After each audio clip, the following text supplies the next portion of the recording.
Here's a picture of what's called an alligator plant. It gets these little plants along the edges here, and they grow little roots on them. And when they get big enough and heavy enough, they fall off. And you don't need to plant them in the ground. They just, because they grow those roots, they just start growing on their own. I'm going to show you a bigger plant of it. Here's a bigger plant of it. On these Jew plants. Those aren't wonder Jews, they're called Jew plants. But, you know, they drop those little plants off them, and they get these little bell-type flowers on them. Of course, these ones have been pretty much dried up. But spring's coming up, so we should have a new bunch of them on there. And here's a better shot of some good Jew plants here. And up here, this is called a Medusa plant, at least that's what I was told.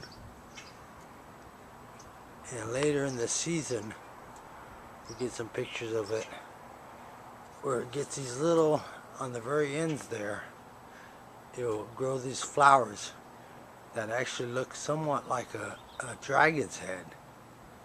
They have the little horns, and then the pollen looks like the eye, and it actually gets like a little, where the dew comes down for the hummingbirds to come in, looks like a little beard on there.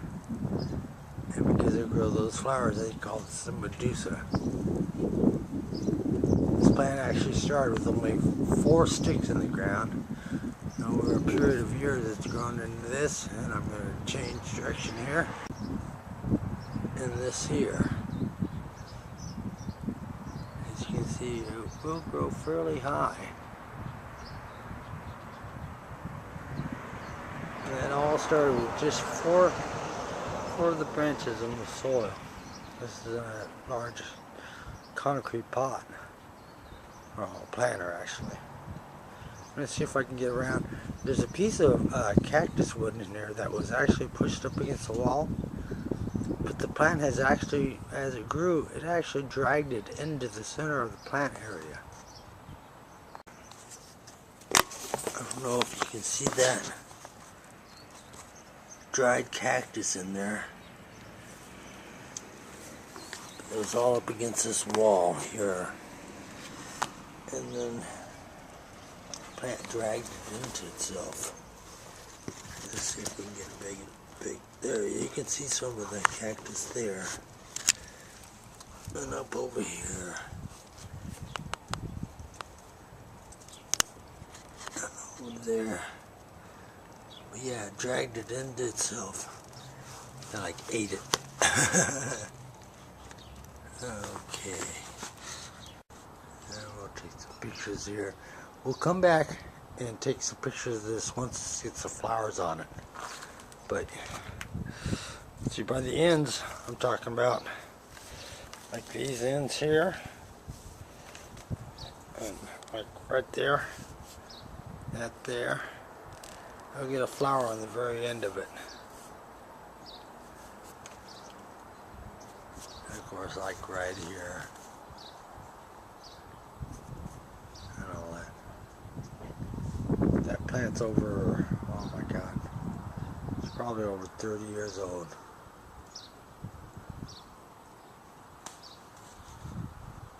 There's another, this is related to another plant that's called poison stick plant, but it's much darker colored, and you'll actually see it in some of the shopping malls. And here, I'm going to show you here real quick. With the poison stick, if you do this, you see that milk coming out of there? See that dripping out of there?